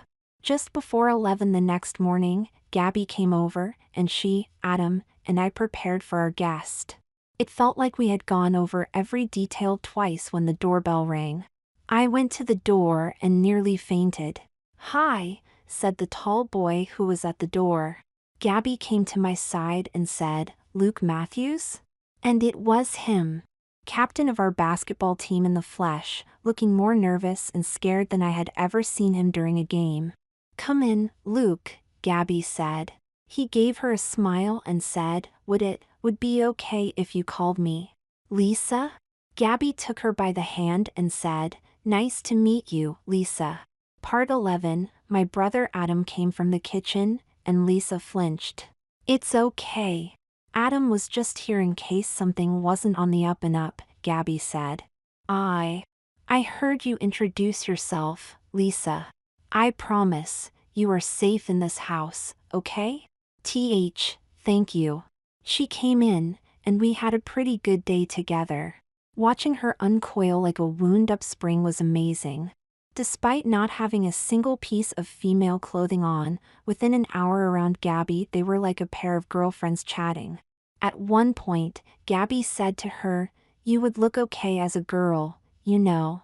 A little tall, maybe, but there are lots of tall girls." She lit up like a Christmas tree at that comment. She also talked about her dad, saying, "He has this dream of me being a pro one day. But I have talked to college scouts, and they tell me I need to bulk up if I want a real shot. And more than one has hinted I should take some supplements to help me do just that. And you can guess what that means." "Sorry, Lisa," Adam said at that point. "Just be strong. Next year, you'll be finished school, and can make your own decisions." He got a hug for that. After she left, I said so to Gabby, and she said, "I saw that too, Noah." She looked at Adam and said, "I saw something else too." "You found a reason to hang around, didn't you, Adam?" Adam actually blushed and said, "I just figured since I was filling in for Mom, I should help make her feel comfortable, Gabby." "If you say so. But it might interest you to know I caught her looking at you, too." Adam turned even redder and said, "I better go clean up." He went toward the kitchen, and then turned back and said to her, "You're sure, Gabby?" Trust a girl's intuition, Adam. At the very least, I don't think she'd mind coming by again. Thanks, Gabby, he said, and then went into the kitchen to clean up. That night, Gabby shared with me a message she sent to Linda online. Lisa, thank you so much for coming and being brave enough to share your real name with us. If you ever have the need to have a safe place to talk in person, as opposed to online, you can come over anytime. Gabby also left her home number, her cell, and my home number in the message. The next day after we came home from church, Gabby shared with me a message Lisa had sent back. Thank you, Gabby, and thank Noah and Adam for me as well. I hope you forgive me if I don't make a lot of contact at school. I'm still pretty scared about being outed. But if it's okay, I'll try and figure out a way to come over on any night I don't have b-ball practice. Thanks again, Lisa. We went to school Monday, and were shocked to meet Luke waiting for us. Loud enough to be heard by those around us, he said, I hear you're pretty smart. I've been told I gotta get my grades up, so would you help me study? He gave Gabby a wink. Gabby smiled and said, I'd be glad to help. Least I can do for the school's best basketball player. Leaning in close, Luke whispered, Thanks, Gabby. Should have thought of this before. Not a worry, Lisa, she whispered back. She grinned and walked away. That night, she came over, and the first thing she said was I'm sorry, I'm such a coward. I'm afraid of even being your friend in public. Gabby said, Lisa, I'm not offended. Noah and I were already social outcasts, so we had less to lose. And I've hung around enough jocks to know they aren't the most enlightened group. She sat down on a chair in the kitchen and said with tears in her eyes, Thank you for understanding. I'm so scared all the time, Adam was home, and he put a hand on her shoulder and said, It'll be okay, Lisa. A couple of months and you graduate, and nobody can touch you then. She placed her hand over his, looked up at him and said, Thank you, Adam. Even I could see the electricity between them. After she left, Gabby said to Adam, So, when are you going to ask her out? He shook his head and said, She's got a lot on her plate as it is. I don't have the right to add to it. Adam, having a boyfriend won't add to her stress as much as what would happen if she feels rejected will. Take it from me, sometimes a girl like me feels like a fake, and needs all the reassurance she can get. You struggle with feeling like a fake, Gabby? I asked. Sometimes, Noah. But having you helps me fight that feeling. Glad I help, I said, and kissed her. The rest of the week passed without too much trouble. On Saturday, Lisa came over again, and we hung out together, and both Adam and my mom made a point of making her feel welcome. Lisa, Gabby asked, Do you have any feminine things? You don't have to, but you are welcome to wear them here if that helps you feel comfortable. Thanks, but I don't. I've been too scared to shop. I don't even know my sizes. My mom said, Just a minute. Lisa, I have a tape measure. I can find out your size, if you want me to. Thank you, Linda said. She took some measurements and wrote them down for Lisa. While she was being measured, Adam said, I'm sure we can find some stuff for you, Lisa. I mean, if you don't mind us looking. She smiled at him and said, That's kind of you, Adam. Thank you. Welcome, he said and left the room. Adam is a kind man, Mrs. Alexander, Lisa said, after he was out of sight. You're a little sweet on him, aren't you? My mom asked. She blushed and said, He's nice. I'm glad he doesn't mind me coming over. I think it's a bit more than that, Gabby said. You might like to know, he doesn't usually hang around on Saturday, Lisa. But he's found a reason to stick around today, and I'm sure it's not for us, I added. I didn't know a person could turn as red as she did. Later, after she left, my mom talked with Adam. Adam, I'm not blind. You like her, don't you? I guess I do, Mom, he said. So what are you going to do about it? I don't know, Mom. What kind of relationship could we have, even if she wants one?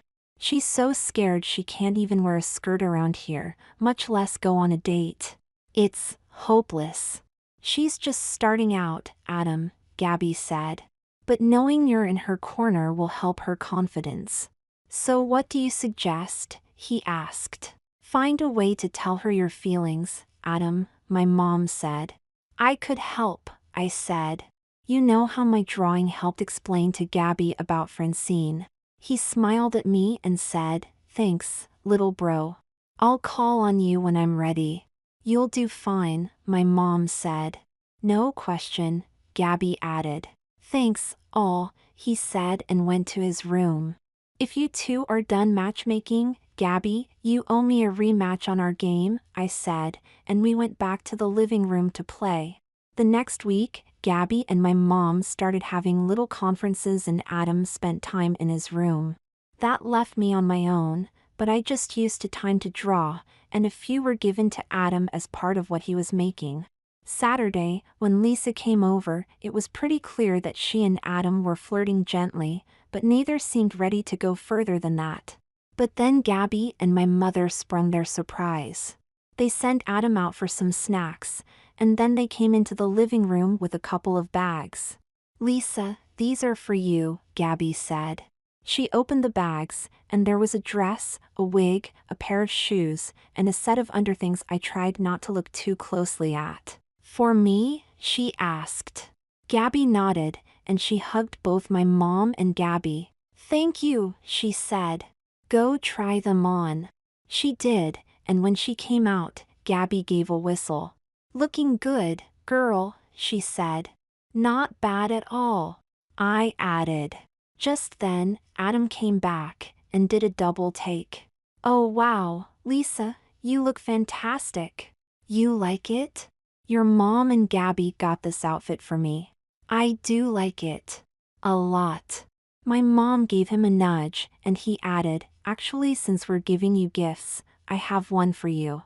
Just one moment. He went to his room and came out with a disc. He took Linda to the couch and put the disc into the DVD player, and then he hit play. It was a video of Adam sitting playing a guitar. Behind him were some of the drawings I had made for him. He sang of his love of Lisa, who started crying watching the video. At the end of the song, the video showed Adam asking Lisa to go out with him. She turned to the real Adam and said one word. Yes. Part 12, after church, we were hanging around when Adam came into the living room and asked, would it be okay if Linda came over for supper? Sure, Adam, my mom said. She came over, changed into her dress, and we had just sat down to eat when the doorbell rang. My mom answered it, and we were all shocked to see Kathy Mason herself standing there with her assistant Alice. Hello. You must be the famous Kathy Mason, my mom said. Thank you, and please call me Kathy. This is my assistant, Alice. Well, come in, my mom said. I got out of my chair, went to the door and said, Kathy, I thought you weren't coming for a week, at the earliest. The concert is a week from Thursday. Yes, but I wanted to do the tourist stuff before rehearsals make me busy. That's cool, Kathy, Gabby said. But we have school tomorrow. I think you could skip the day, just this once, my mother said. But you will have to confirm that with your folks, Gabby. They came in, and my brother got up and said, I'm Noah's brother, Adam. Nice to meet you. And who is this? Kathy pointed at Lisa, who looked like she was trying to blend into the woodwork. Lisa stammered and finally managed to say, I'm Lisa. Lisa is my girlfriend. Kathy, Adam said, and put an arm around her. Kathy smiled and said, nice to meet you. I see both your sons have good taste in girlfriends, Mrs. Alexander. You must be proud of them both. I am. Would you like to stay for dinner? My mother offered. Thank you, but no. I only stopped by to see if my guides could be free tomorrow, Kathy said. I'll check with my folks, Gabby said. Sounds good. Nice to meet you all, Kathy said and stepped out. We had a nice dinner, and Lisa changed into her boy clothes and put them into a bag. She went to leave and said, "Thank you for having me over." "You're quite welcome," my mom said. "I'll see you out, Lisa," Adam said. I watched as they went to the door. She gave him a hug and whispered something in his ear. Then, to his obvious surprise, she kissed him. After a moment, he kissed her back. "What did she say, bro?" I asked Adam. "You'll find out." He grinned and went to the kitchen and started cleaning up. The next morning, just after breakfast, Kathy and Alice came over, and we chatted for a while.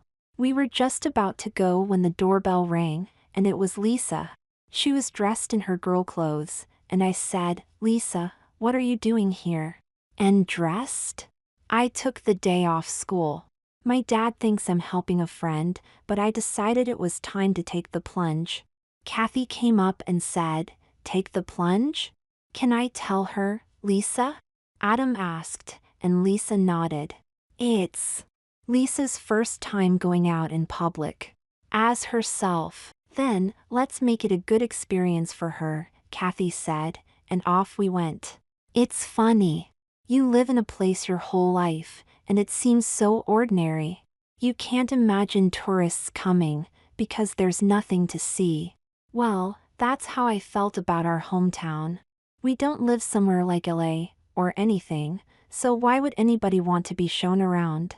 Well, Kathy's visit changed my mind. Seeing my town through her eyes made me see it completely differently. And it was beautiful. The other thing was Lisa. With every stop, her confidence grew, and it was amazing to witness. Gabby caught my smile and said, "She's doing pretty good, isn't she?" "Yeah." "Was your first time like that?"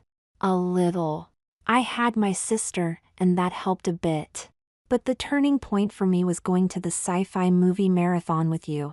I wasn't even in a skirt, but no one looked at us twice, and it was at that moment I realized I really could make it work." "I'm glad." After we were finished, Kathy asked Lisa, "Can we drop you off at home? Or do you need to change first?" "I'm tempted to confront my dad with the truth right now," Lisa said. Gabby said, "I'd wait, Lisa. In less than a month, we'll be having finals, and then you graduate. After that, you can do what you need to do, and he can't stop you." "Okay, Gabby. I'll change first." "Be strong, love," Adam said and kissed her. "With you, I sure can be." She smiled. She quickly changed, and then went home. Kathy then dropped Gabby off and I kissed her goodbye. "See you at school tomorrow, Gabby." "See you," she said, and waved, and went into her house. Finally, she dropped the rest of us off at my house and said, "Thanks for showing me around. I'll see you all at the concert, I hope." "I wish I could go, but I don't think Lisa is up to that just yet," Adam said. "Okay, I understand." "Nice to meet you though," Kathy said. "Nice to meet you too. For a big star, you're a pretty down-to-earth lady. Good friends keep me grounded." "But thank you," Kathy said. She gave Gabby and me a hug, and then walked back to her car, and was gone. The next week and a half went by in a blur. I handed in my final assignments, took my final tests, and squeezed in what time I could with Gabby. Finally, we were done, and it was the day of the concert. We found our seats, and enjoyed the opening act. Then the stage went black, and Kathy Mason's voice came out of a speaker. "Ladies and gentlemen, I have a special announcement. A few months back I met a brave young woman, and I got a chance to applaud her willingness to risk everything to live as her true self. That was pretty cool. But I got another amazing gift that week, but I didn't get a chance to thank the person who gave it to me. So I want to do that tonight. Noah Alexander, please stand up." A spotlight shone on me, and Gabby made me stand. A screen above the stage came to life, and Kathy's voice continued. Noah made a drawing that he ended up giving to me. I'm pleased to announce tonight that drawing is going to be the cover of my next album. The screen showed the drawing I had made in the mall in LA, bigger and brighter than I had remembered. It was a picture of Gabby, emerging from a cocoon, with bright and beautiful wings. And Noah, you should know that as the artist who made the cover, you will get a share in the royalties too. I can think of a girl you can help with that, like maybe pay for her transformation? I turned to Gabby and said, of course I will. She said, fine, but you have to help Lisa too.